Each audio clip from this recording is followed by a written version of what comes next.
1765 से 1772 ये British administration का भारत में पहला चरण है। सोशल का आधार है फियर। किसी का अगर डर खत्म हो गया तो तुम उसका शोषण नहीं कर सकते। भेड़िए को भय नहीं है, उसका बच्चा किसी ने उठाया तो तबाही, और तब तक जब तक बच्चा वापस नहीं।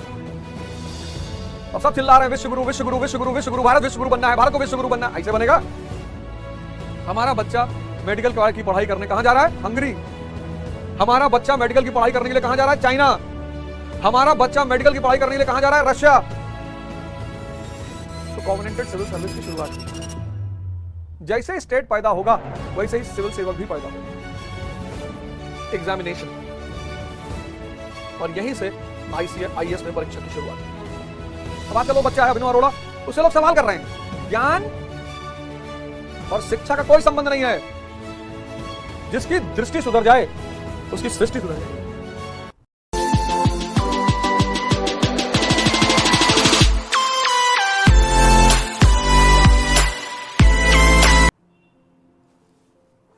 जय हिंद फ्रेंड्स। तो आशा करते हैं कि आप सब हमारी तरह त्योहार के मौसम से बाहर आ गए होंगे। हालांकि अभी एक बड़ा ही महत्वपूर्ण पर्व आ रहा है, छठ, और उसकी कल से शुरुआत हो जाएगी, लेकिन फिर भी अपनी तो धारा बहती ही रहेगी। तो हम लोग आ गए हैं चौथे चैप्टर पर, administrative organisation and social and cultural policy. चौथा chapter, administrative organisation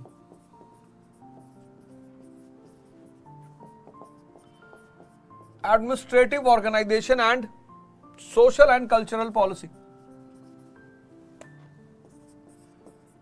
social and cultural policy.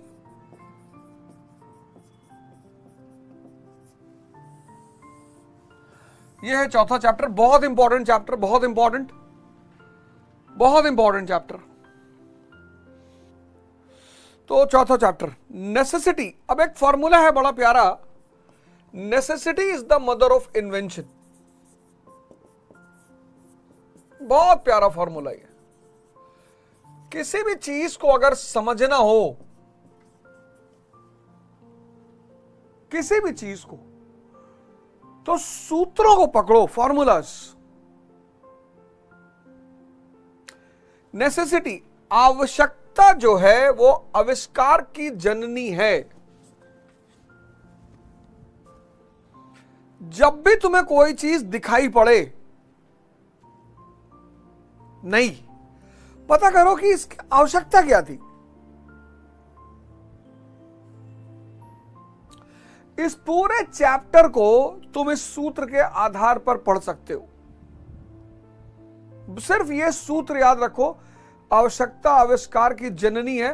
पूरा चैप्टर तुम्हें स्पष्ट हो जाएगा, क्लियर हो जाएगा। अब 1765 से 1772 ये फर्स्ट फेज है ब्रिटिश एडमिनिस्ट्रेशन का। ब्रिटिश एडमिनिस्ट्रेशन का ये फर्स्ट फेज है।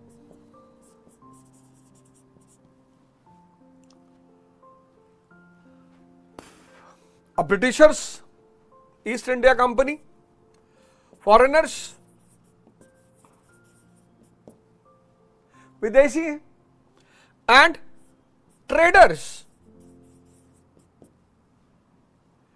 एक तो विदेशी, ऊपर से व्यापारी, लेकिन बन गए राजा, रूलर। तो इस फेस में, जो डुअल गवर्नमेंट का फेस था, यहां entire administration was in the hand of Indians, was in the hands of Indians. समस्त प्रशासन भारतीयों के हाथ में। और ईस्ट इंडिया कंपनी का काम था, सिर्फ एक काम था, सुपरविजन। निरीक्षण, बस। सिर्फ एक काम, निरीक्षण। 1765 से 1772 यह ब्रिटिश एडमिनिस्ट्रेशन का भारत में पहला चरण है। और EIC फॉरेनर, विदेशी, ऊपर से व्यापारी बन गए शासक। अब विदेशी और व्यापारी हैं तो ना तो भारत की राजनीति के बारे में जानते हैं, ना यहां की कल्चर के बारे में, ना सोसाइटी के बारे में, ना इकोनॉमी के बारे में। रूल कैसे करेंगे भाई? तुमको गाड़ी चलानी, कार चलानी नहीं आती और तुमने स्टीयरिंग पर हाथ रख दी तो एक्सीडेंट सुनिश्चित है, किसी की जान ले लोगे और अपनी दे दोगे। तो इन लोगों ने बड़ा प्यारा नियम निकाला कि भाई आप, भारतीयों के हाथ में सारा प्रशासन एज इट इज, भारतीयों के हाथ में। कंपनी क्या करेगी? निरीक्षण, सुपरविजन। लेकिन नेसेसिटी क्या है?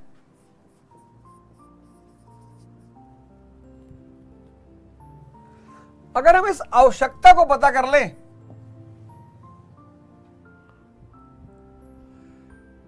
तो ये जितना एडमिनिस्ट्रेटिव सुधार होगा वो सब समझते चले जाएंगे। सब। आवश्यकता क्या है? नेसेसिटी क्या है? नेसेसिटी है इंपीरियलिज्म, साम्राज्यवाद की आवश्यकता की पूर्ति। इंपीरियलिज्म यानी साम्राज्यवाद के आवश्यकता की पूर्ति।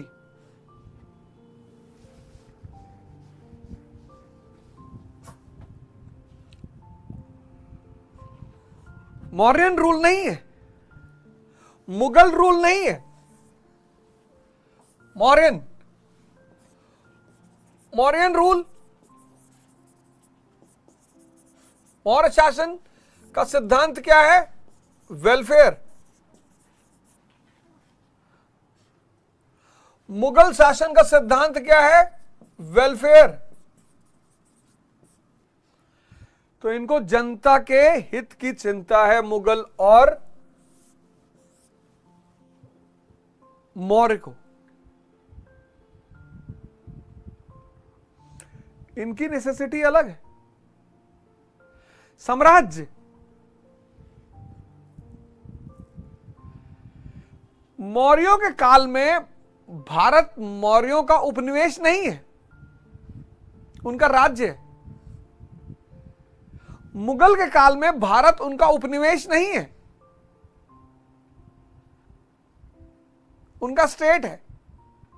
लेकिन यहां भारत ब्रिटेन की कॉलोनी है, उपनिवेश है।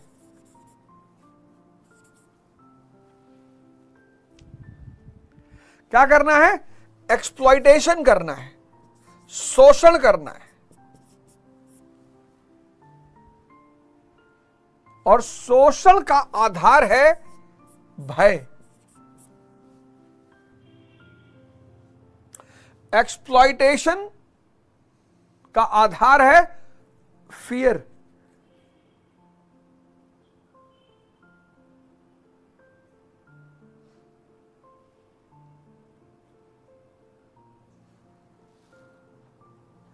किसी का भी शोषण करना है, किसी का भी।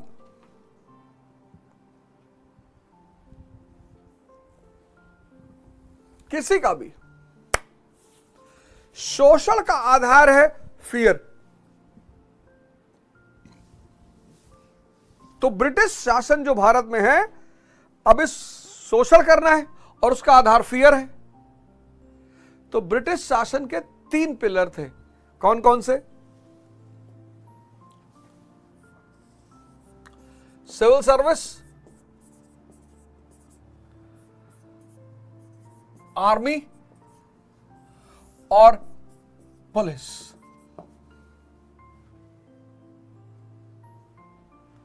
और इन तीनों का 2 उद्देश्य था।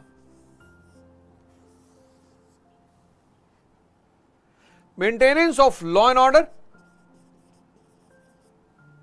एंड परपेचुएशन, स्थिरता। सिविल सर्विस, पुलिस और आर्मी। और इन तीनों का 2 उद्देश्य था, लॉ एंड ऑर्डर।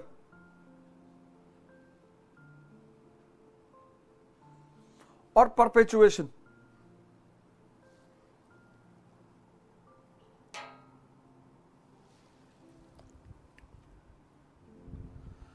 अनुशासन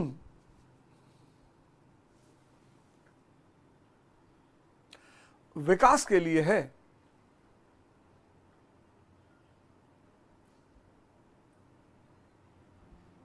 एक अलग टर्म है अनुशासन।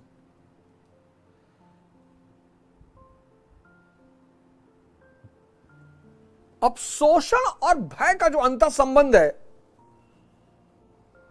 बहुत गहरा है। किसी का अगर डर खत्म हो गया तो तुम उसका शोषण नहीं कर सकते। मैंने कई बार कहा कि पूरे एनिमल वर्ल्ड में एक जानवर ऐसा है जिसको आज तक इंसान टेम नहीं कर पाया, पालतू नहीं बना पाया, और उस जानवर का नाम है वोल्फ, भेड़िया।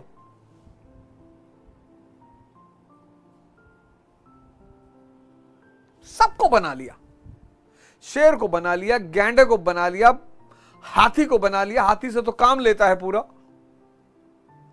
इतने बड़े हाथी पर 3 फीट का आदमी कूद कर बैठ जाता है और काम लेता है। सबको टेम कर लिया। शेर को तो भूखा रखता है और सर्कस में काम कराता है शेरों से। इतना कमजोर कर देता है अंदर से, और उसके ऊपर से हंटर।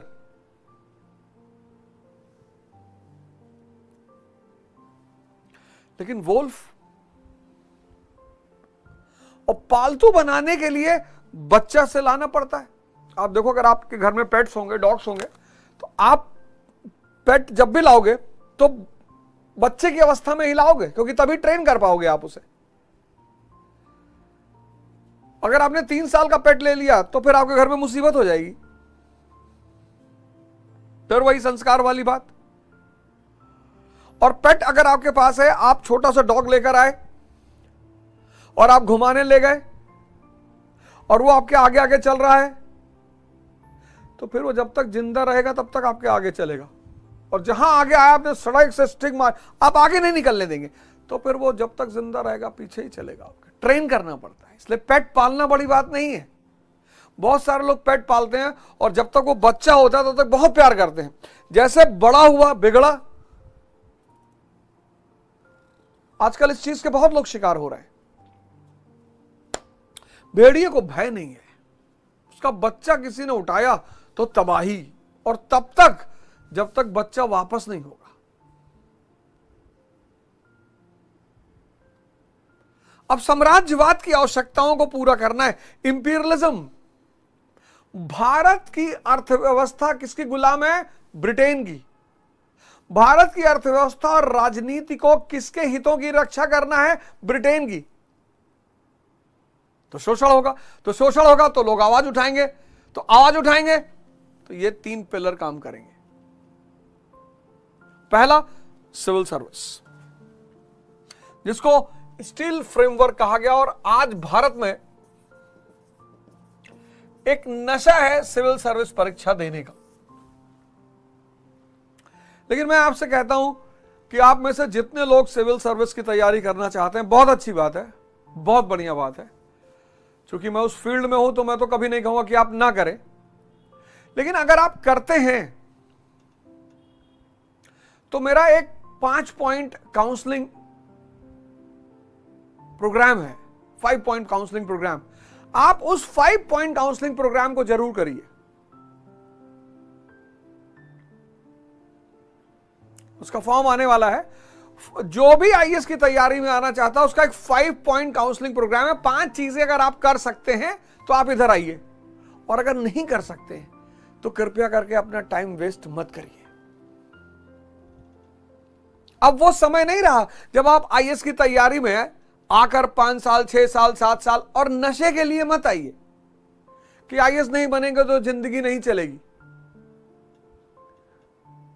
आईएएस नहीं बनेंगे तो दहेज नहीं मिलेगा, आईएएस नहीं बनेंगे तो समाज में इज्जत नहीं। ये सब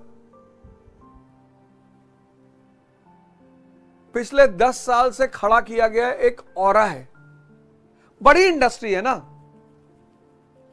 बड़ी इंडस्ट्री है। हां, आप एक बार पढ़ना चाहते हैं वो एकदम बिल्कुल अलग बात है। सिविल सर्विस को नशा मत बनाइए। यह मत सोचिए कि सिविल सर्विस में अगर मेरा सिलेक्शन नहीं हुआ तो इस देश में मेरा जीवन बेकार है।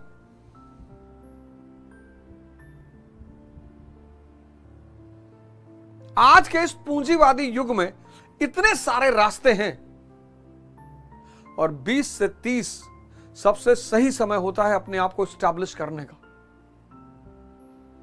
न्यूनतम सामाजिक दबाव, उच्चतम ऊर्जा, यह बहुत प्यारा सिद्धांत है।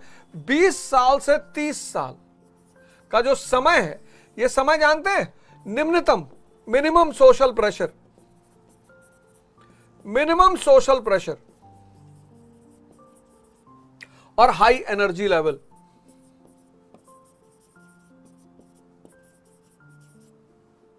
और जैसे ही आप 30 से 40 वाले फेस में एंटर करते हैं, increase in social pressure, low energy level.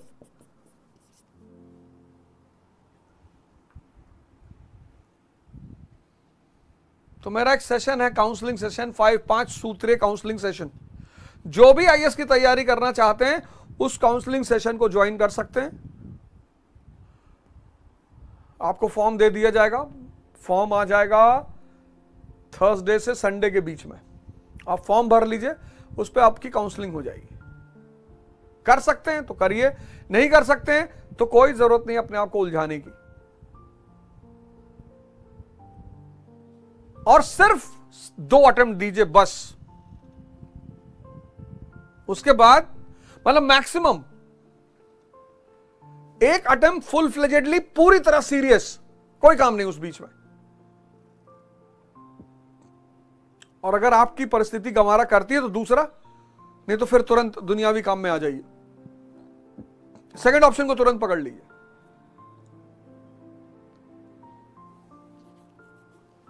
Civil service, इसको कहा गया स्टील फ्रेमवर्क ऑफ इंडिया।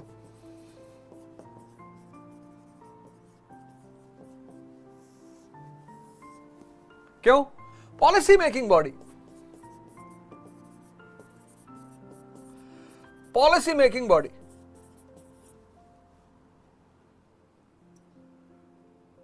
और जो पॉलिसी मेकर हैं उनको सबसे ज्यादा किस चीज की जरूरत है? समझ की, विजडम की।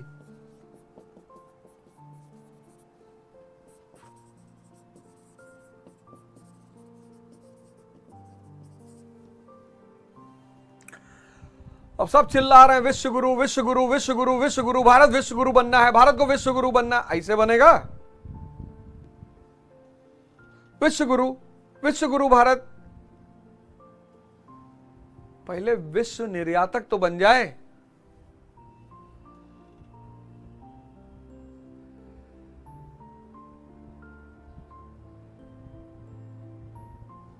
अभी इस देश को सबसे ज्यादा काम किस पे करना है? टेक्नोलॉजी पे, हैवी इंडस्ट्रीज पे,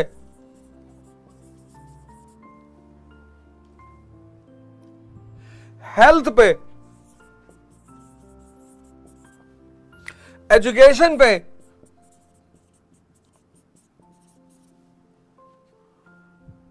आईएएस की तैयारी जो लोग करते हैं ना, उसमें बहुत लोग सोचते हैं बहुत पढ़ना है। अरे नेचर ऑफ द जॉब जान लो।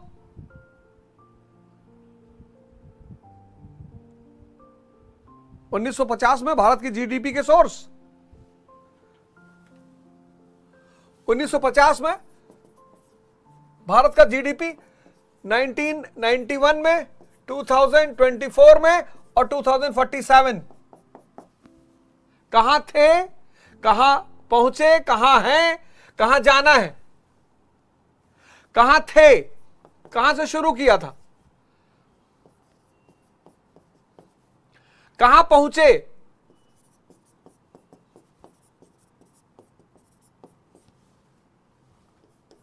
कहां हैं और कहां जाना है?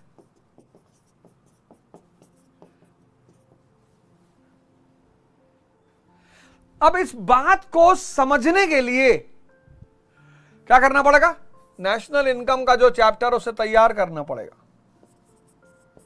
नेशनल इनकम का जो चैप्टर है उसे तैयार करना पड़ेगा। लेकिन इस चैप्टर को तैयार करने से कुछ नहीं होगा। तैयार करने के बाद इस चैप्टर का डाटा बनाना पड़ेगा। ये जो डाटा बनाओगे आप, ये प्रिपरेशन है, ये पढ़ना प्रिपरेशन नहीं है।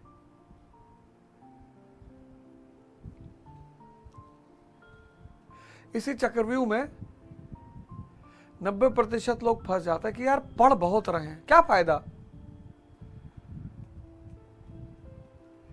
1950 जीडीपी ऑफ इंडिया, 1950 1991 एक यात्रा शुरू हुई, 2024 2047 विश्व गुरु बनना है। बढ़िया है, अच्छा है। पहले विश्व निर्यातक बनना है, वर्ल्ड एक्सपोर्टर। वर्ल्ड एक्सपोर्टर बनने के लिए इन सब पर काम करना पड़ेगा।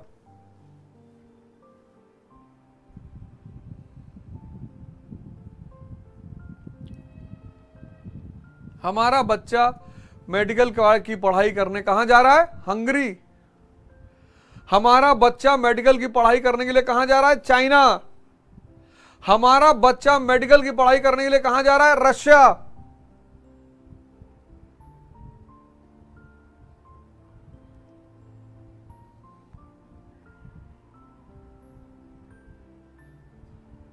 पॉलिसी मेकर्स,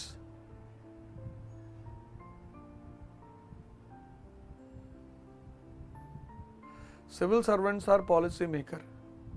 हर विषय की अवधारणागत समझ विकसित करनी है, यही इस एग्जाम की जरूरत है। हर विषय की अवधारणागत समझ, लिख लो, ये टैग लाइन है इस तैयारी की।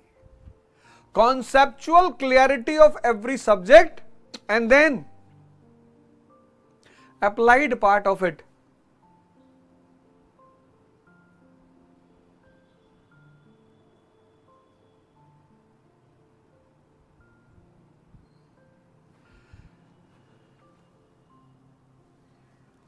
हाँ?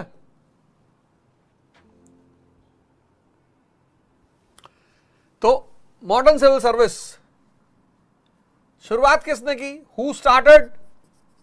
फिर वही वाला सिद्धांत, सीसीएस, कॉवेनेंटेड सिविल सर्वेंट्स, प्रतिज्ञाबद्ध असैनिक अधिकारी। कॉवेनेंटेड सिविल सर्वेंट्स, ये सेवा शुरू किसने की? रॉबर्ट क्लाइव ने। कब शुरू की? 1765 में। क्यों शुरू की? नेसेसिटी। कौन सी necessity? 1765 company becomes ruler of Bengal. अब कंपनी क्या बन गई? शासक, रूलर।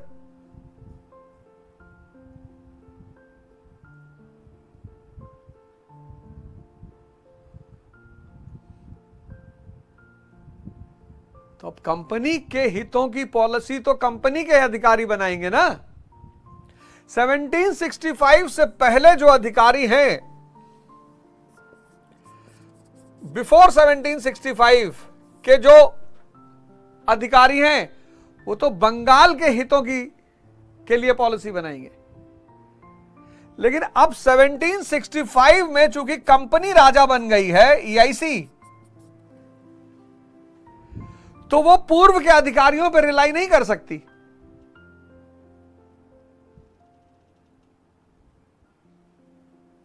समझो इस बात को। 1765 के पहले जो अधिकारी हैं, वो बंगाल के हितों को ध्यान में रखकर नीति बनाएंगे। लेकिन 1765 से बंगाल का रूलर कौन? ईआईसी। अब ईआईसी के इंटरेस्ट को प्रमोट करना है, तो जब ईआईसी के इंटरेस्ट को प्रमोट करना है तो ईआईसी ही अपने अधिकारियों की नियुक्ति करेगी।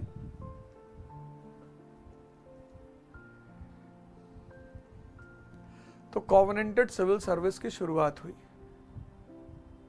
जैसे स्टेट पैदा होगा वैसे ही सिविल सेवक भी पैदा होगा। Example, later Vedic period, Rigvedic period, Rigvedic period कोई सिविल सेवक नहीं। क्यों? No state, no civil servants. देखो, ऋग्वैदिक पीरियड ना राज्य ना सिविल सेवक, जरूरत ही नहीं। लेकिन later Vedic period,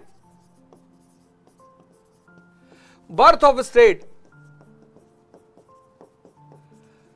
and birth of civil servants, 12 रत्नन्स।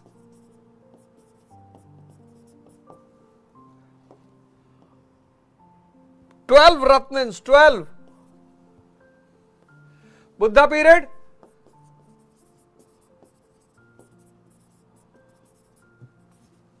महाजनपद, bigger state. तो enhancement of civil service, amatya. Mauryan period,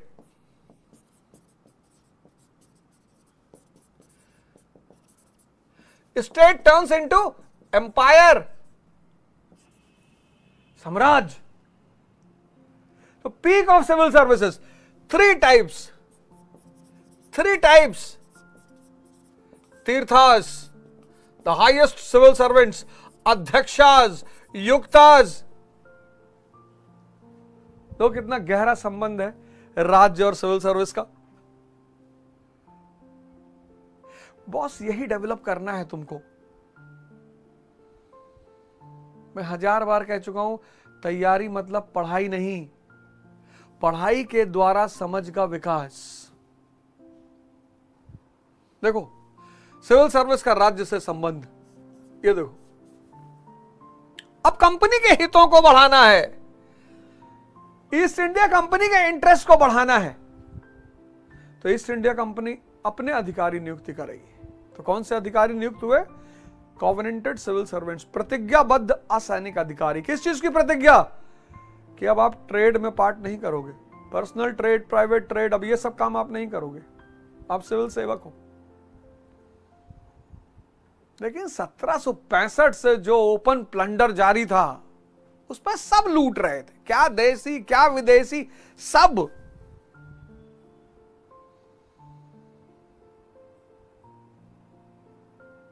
मतलब मैं कभी कभी इमेजिन करता हूं बंगाल की दशा,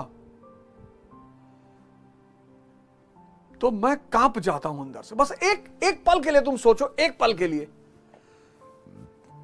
सॉरी, एक पल के लिए सोचो कि यूपी से प्रशासन गायब हो जाए। सिर्फ इमेजिन करके, यूपी, बिहार, बंगाल, उड़ीसा, प्रशासन गायब हो जाए, बस सोच के देखो।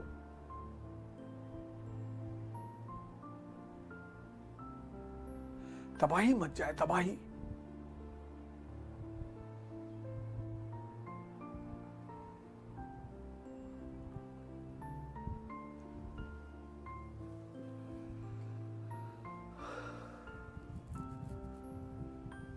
अब आवश्यकता थी तो सिविल सर्वेंट्स पैदा हो गया। लेकिन father of modern civil services,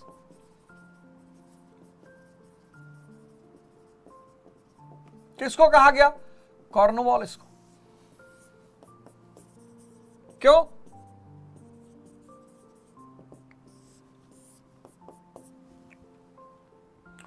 civil service on the principle of separation of power,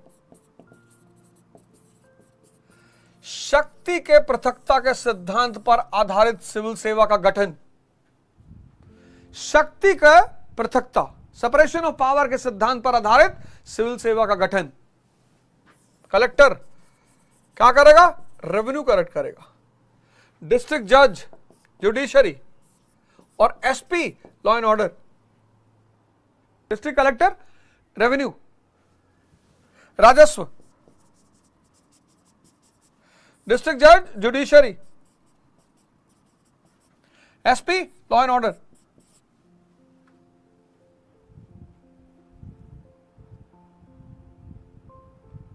plus इनमें करप्शन रोकने के लिए सैलरी 1500 कार्नवालिस ने की ऑन 1% कमीशन। करप्शन रोकने के लिए salary 1500 per month on 1% commission.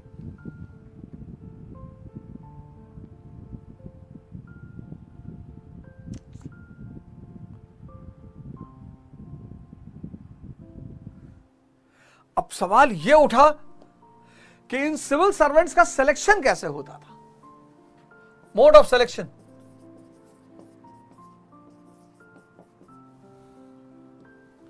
Mode of selection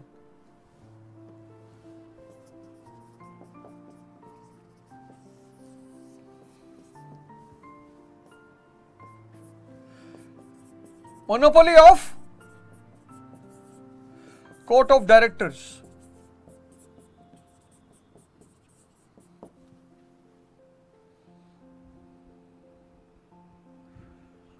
court of directors का एकाधिकार।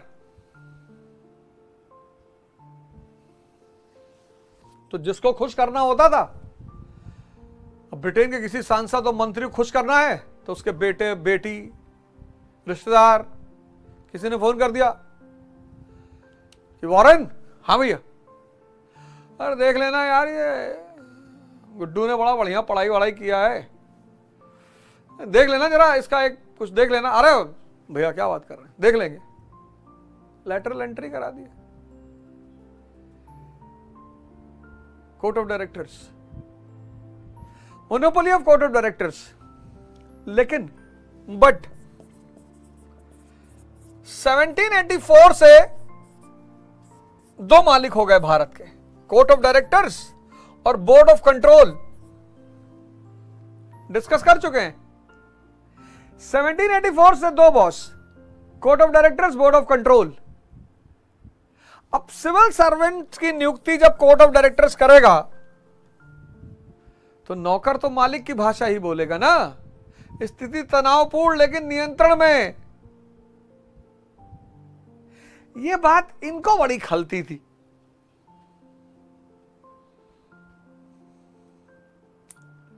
भाई नौकर तो मालिक की भाषा ही बोलेगा और कोर्ट ऑफ डायरेक्टर्स की मोनोपोली थी सिविल सर्वेंटों की नियुक्ति। तो जो सिविल सर्वेंट्स भारत आते थे ये ज्यादातर कंपनी के इंटरेस्ट को ध्यान में रखते थे।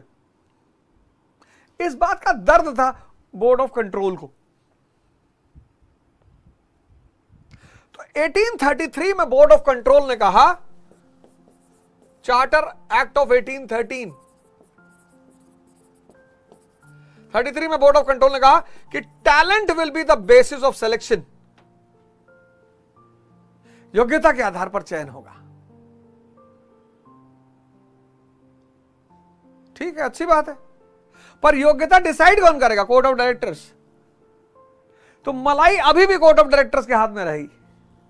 टैलेंट तो कोर्ट ऑफ डायरेक्टर्स यही डिसाइड करेंगे योग्यता।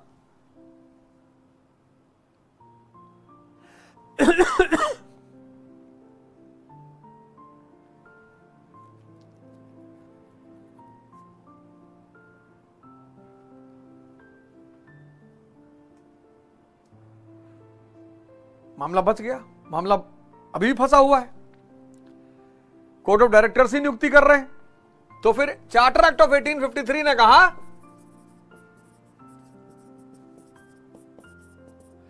एग्जामिनेशन, और यहीं से आईएएस में परीक्षा की शुरुआत हुई।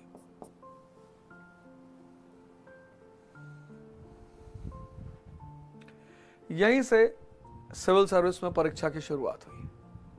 लेकिन परीक्षा कहां होगी? इंग्लैंड में। Horse riding compulsory, Latin compulsory,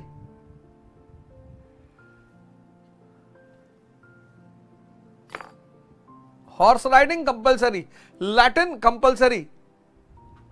यहां इंग्लिश हम लोग कायदे से बोल नहीं पाते, इंग्लिश बोलते हैं। एग्जामिनेशन इंग्लैंड में Latin compulsory, horse riding compulsory. हम हीरो होंडा स्प्लेंडर चलाने वाले लोग, घोड़ा कहां का जानवर है? सेंट्रल मिडिल ईस्ट का, सेंट्रल एशिया, वेस्ट एशिया का। 7 फुट के लोग हैं, घोड़ा बैठेंगे। और घोड़ा हो तो कोई भी चला ले। और घोड़ा लग्जरी, आज BMW, मर्सिडीज ये सब लग्जरी नहीं है, आज भी घोड़ा लग्जरी है। BMW खरीद के खड़ी कर दो, ना चलाओ, लेकिन घोड़ा खरीद के खड़ा नहीं कर सकते। एक से एक अरबी नस्ल के घोड़े, 5 करोड़, 6 करोड़, 15 करोड़। मर्सिडीज खरीद लेना आसान है, घोड़ा खरीद करके मेंटेन करना आसान नहीं है। आज भी, तो आज भी घोड़ा लग्जरी है। और तब 19th सेंचुरी का भारत। अगला जो इसका फीचर था, exclusion of Indians from all the higher post. All, ये तो 1784 से ही शुरू हो गया था। एक्सक्लूशन ऑफ इंडियंस,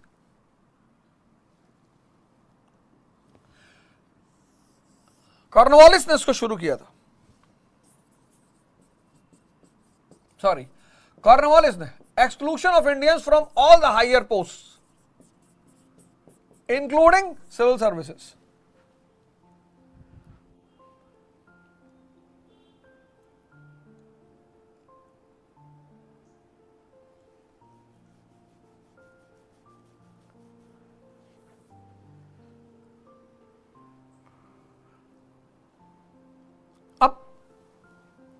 जो ब्रिटिश इतिहासकार हैं वो कहते हैं, साहब, इंडियंस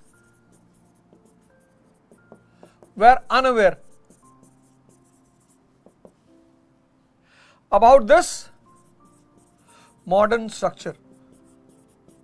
बोले साहब, इंडियंस नहीं जानते थे ये सब, कौन समझाता उनको बैठ के, इतना टाइम नहीं था हमारे पास। तो जो यूरोपियन हिस्टोरियन है, स्पेशली ब्रिटिश हिस्टोरियन, वो कहता साहब भारतीय तो ये मॉडर्न एडमिनिस्ट्रेटिव स्ट्रक्चर समझते ही नहीं थे। तो जब वो समझते नहीं थे तो हम उन्हें अपॉइंट कैसे कर सकते थे? ये इंपीरियल एस्पेक्ट है। नेशनलिस्ट एस्पेक्ट ये कहता है कि नहीं साहब, शोषण करना था, एक्सप्लॉइटेशन। जिसका घर लूटना है उसको चौकीदार कैसे बना सकते हैं? जिसका भी घर लूटना है उसको चौकीदार कैसे बना सकते हैं?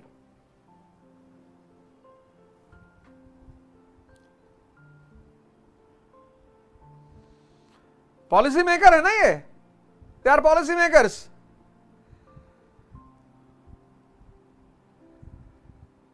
और ऑब्जेक्टिव क्लियर है, exploitation of India for the interest of British and Britain.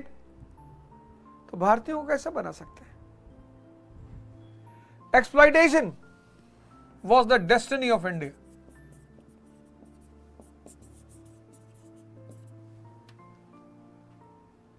Cornwallis कहता है कि all the natives of Hindustan are corrupt and your natives। उसी करप्शन को दूर करने के लिए तो तुमने सैलरी बढ़ाई, कमीशन देना शुरू किया, तो जो काम तुम ब्रिटिश लोगों के लिए कर सकते थे वो भारतीयों के लिए कर सकते थे। लेकिन ये थी मेन वजह। इसी को कहते हैं दृष्टिकोण। जो आप लोग नाराज हो जाते हो, आजकल का आदमी नाराज बहुत जल्दी हो जाता है। अरे बाप रे बाप, ऐसा बोल दिया, ऐसा बोल दिया, ऐसा बोल दिया।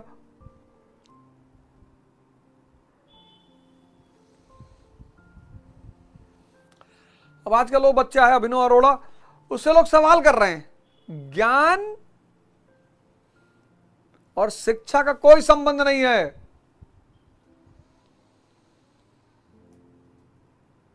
कबीर दास जी कहते हैं, मैंने ना कलम देखा ना कागज देखा, मुझे कुछ पता ही नहीं। हमारे देश के बड़े बड़े जर्नलिस्ट उससे सवाल कर रहे हैं, बताओ कृष्ण को सुदर्शन किसने दिया था? इसका ज्ञान से क्या लेना देना है? हमारे महाराज हैं, महाराज अड़गड़ानंद, कहते हैं बस 2 शब्द जानते हैं, एक रा और एक मां।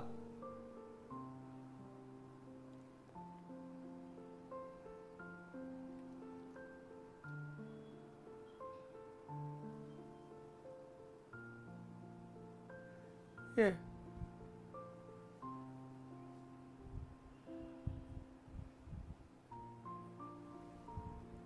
इसी को दुनिया में कहते हैं, ये बहुत प्यारी चीज होती है अगर आप लोग डेवलप कर लें, हालांकि इतना आसान नहीं होता। दृष्टिकोण,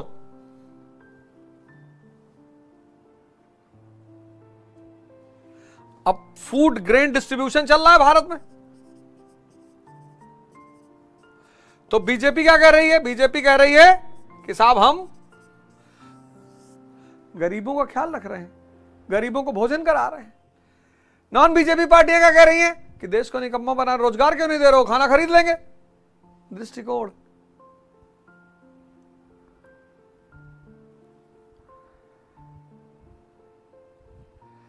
तुम चीजें किसकी नजर से देख रहे हो?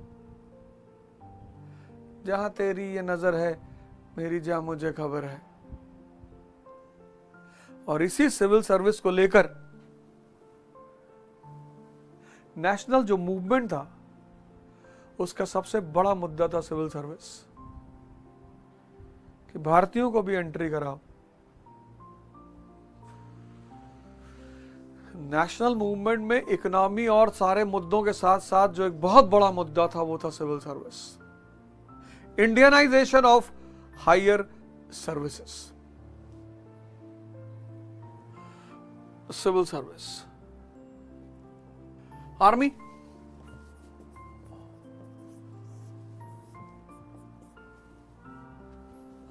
अब आर्मी ने भारत पर कब्जे में अहम भूमिका निभाई।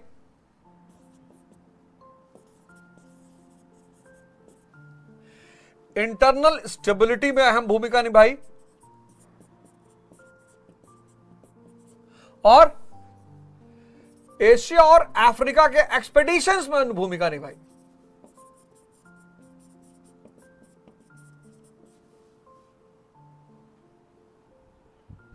तीन काम किए आर्मी ने, एक भारत पर कब्जा कराया, इंटरनल स्टेबिलिटी और एशिया और अफ्रीका का जो एक्सपेडिशन हुआ उसमें।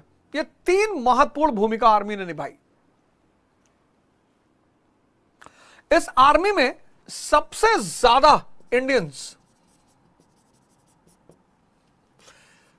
फिर यूरोपियंस। अब एक डाटा दिया हुआ है आर्मी का,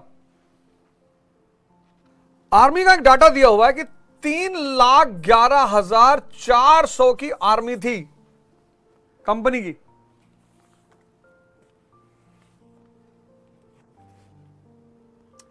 (1857) में 3,11,400 की आर्मी थी, जिसमें 2,65,900 इंडियंस,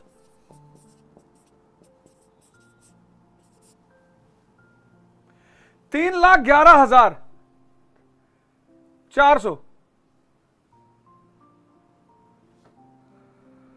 3,11,400 की आर्मी 1857 में, जिसमें 2,65,900 और बाकी यूरोपियंस।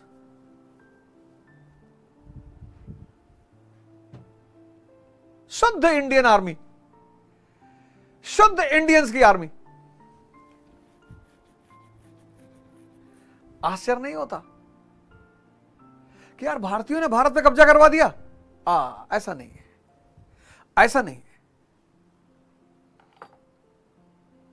मैंने कहा ना, दृष्टिकोण, पर्सपेक्टिव देखना।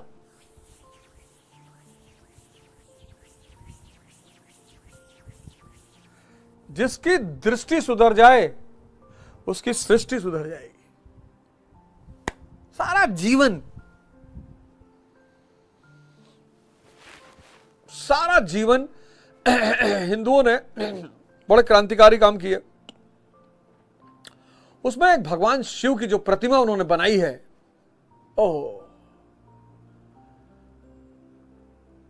अगर आप हिंदू धर्म को मानते हैं तो एक भगवान शंकर की बड़ी सी प्रतिमा, बड़ा सा फोटोग्राफ आप अपने पढ़ने के टेबल पे लगाइए। आपकी इच्छा अनुसार, मेरे कहने से मत लगाइए, आपकी इच्छा अनुसार। और वो वाली लगाइए जिसमें वो स्पेशली तीसरी आंख है। अगर भगवत्ता को उपलब्ध होना चाहते हो तो इस आंख को खोलना पड़ेगा। कोई रास्ता ही नहीं है, क्योंकि इन दो आंखों से जो दिखाई पड़ रहा है वो सब माया है।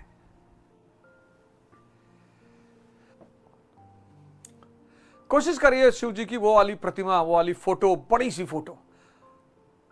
ये आंख खुली का मतलब जानते क्या?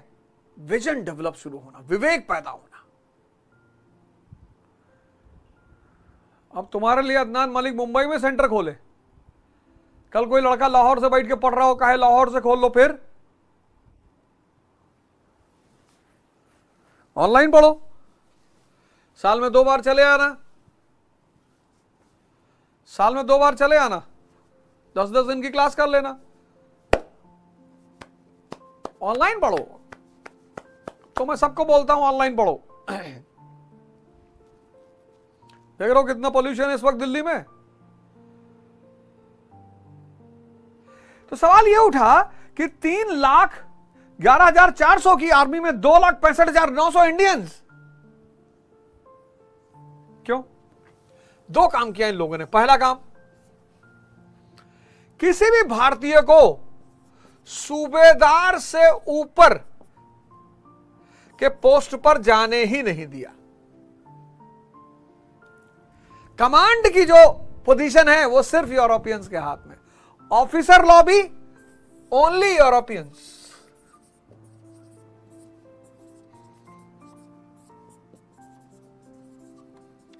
Officer lobby only Europeans, soldiers only Indians.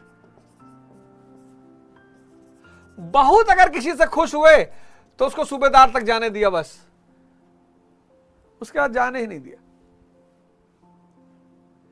बहुत खुश हुए, बहुत मस्त हुए तो सूबेदार, उससे ऊपर जाने ही नहीं दिया।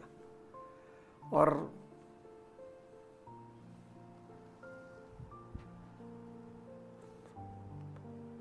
अब सीओ से ऊपर सारे अधिकारी यूरोपियंस और कांस्टेबल सारा इंडियन। ये काम उन्होंने हर जगह किया। उन्होंने कहा अफसर तबका अपने हाथ में रखो, जो कमांडिंग तबका वो अपने हाथ में रखो, और जो क्रियात्मक तबका है उसको भारतीयों को दे दो। पहली बात। दूसरी बात, नेशनलिज्म था नहीं, absence of nationalism, absence of nationalism. और नेशनलिज्म होता भी तो क्या बिगड़ जाता। आज देखो 2024 का भारत, आज देख लो। अब तो मुझे एकदम क्लियर हो गया कि भारत पर कब्जा करना बहुत आसान है। आज भारत में कोई भारतीय बचा है? अब भारत में कोई भारतीय नहीं है। अब भारत में हिंदू हैं, मुसलमान हैं, दलित हैं, ब्राह्मण हैं।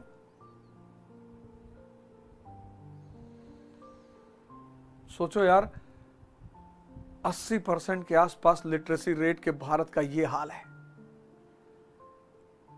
और जहां 95% इलिटरेट थे और नेशन था ही नहीं, आज 80% लिटरेट हैं और भारत एक राष्ट्र है, तब यह हाल है। तो उस वक्त जब मराठी लड़ता था अवध के सिपाही सोल्जर से, तो ये नहीं सोचता था कि हम एक वतन के लोग हैं। और दूसरी बात कि भारत के लोगों में एक सिद्धांत था, लॉयल्टी टू द सॉल्ट, कि जिसका नमक खाए हैं उसके नमक का हक अदा करेंगे। नमक हलाली, चीनी हलाली तुमने नहीं सुना होगा, नमक हलाली। Salt was a luxury item.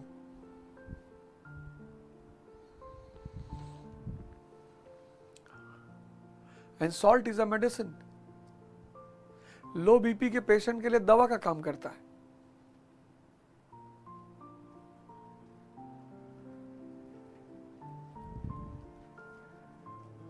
यह था आर्मी का स्ट्रक्चर।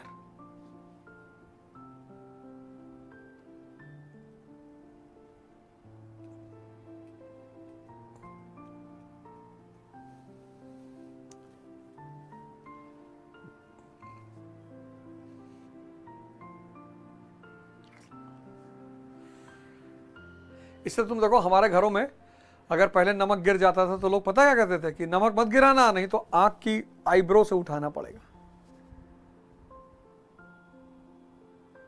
सॉल्ट टैक्स देना पड़ता था। Manufacture of salt was the monopoly of the government.